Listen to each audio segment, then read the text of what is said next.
And we're going to spend the last few minutes of the show talking about your Zestimate.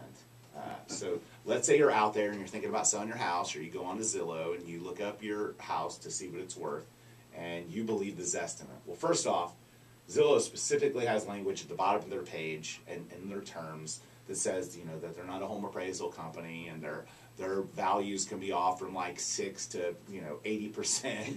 I mean, it's ridiculous. And here's the thing. The Zestimate is off so often because computers can't determine a condition. Computers can't. There's just a lot of things that computers can't determine. And not only that, but computers a lot of times are wrong. They don't have the ability to interpret the data. And I can't tell you how often we get customers that come to us and they've hung their hat on the Zestimate, right? Well, my house is this. Zillow says it's worth this. Well, then you should call Zillow and see if they'll buy it, because they ain't buying it at that number either. The reality is that, computers, there are parts of Tampa Bay where it's close. Mm-hmm. There are. And there are parts of Tampa Bay, my primary residence, my own personal residence, it's off by more than 20%. It's 20% high.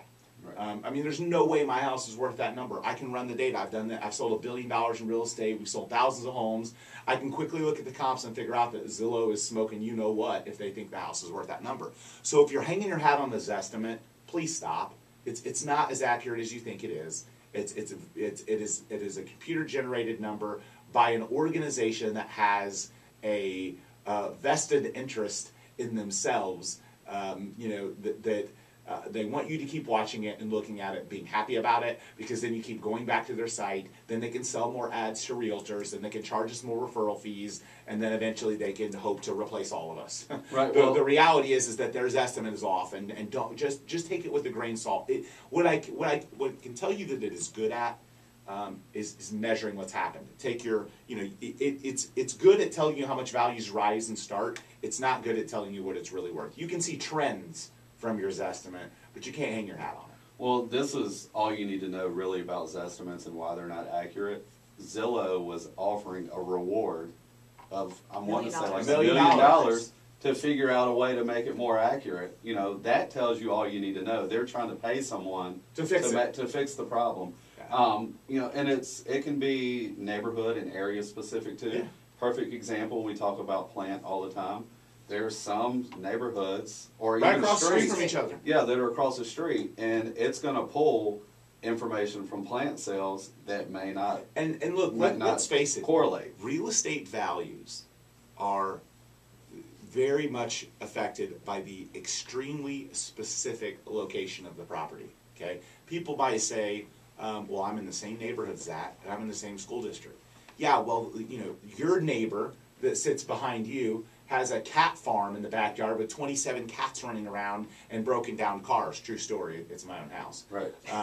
And so the reality is that devalues the real estate. Right. And a computer can't tell you that. A computer can't tell that that's the busy street. Or that's the street where some bad stuff's happened. Maybe there's been some crime. There are things that affect real estate, that values that a computer can't tell. It's a very emotional process for people. And unfortunately, that's where the gap is, and that's where mistakes happen. We have customers all the time come in and say, pay attention to the, my Zestimate says this is what I want to sell at. Okay, and then 6 months later, they start to finally become a believer that all the ads that they see on TV about this Zestimate aren't really true. Here's newsflash. Everything you see on TV and the internet is not true. Right, like you watch me on TV. Mike. No, it's true. I got TV commercials. People think I'm a good-looking dude. Right. They meet me in person, and they're like, "Who the hell's that guy on TV?" It's makeup. It's seriously, it really. And the reality is that they have a purpose. The purpose is to get more eyes so they can sell more ads. It's no different than the news. The news cycle, has to get. Like, let's face it, if they talked about news that was just, kind of normal, basic, like, oh, there was a city council meeting today, and they decided, it'd be boring and no one would watch it. So the news over the years has had to get more and more and more sensationalized, right? So the more sensationalized it gets, the more they can sell ads. Zillow, same thing. They got to sensationalize something about real estate because it isn't real that estate's exciting. So this estimate thing and this, we'll buy your house. And the other thing is that you know, I know just from having been a customer with him, less than 1%. So there's parts of the country where Zillow buys houses. We're not one of them yet. They buy less than 1% of the homes that people say they want an offer. Less than 1%. So people watch these ads, oh, Zillow will buy my house. Yeah, if you're 1 in 100, maybe. So the reality is that, again, you know, just don't hang your hat on this estimate. It's inaccurate, it's misleading, and it can cause you to lose a lot of money and make a lot of mistakes. Yeah, talk to a professional. Like, that's what they do. That's their job. They're going to know their specific market and area more than a computer system.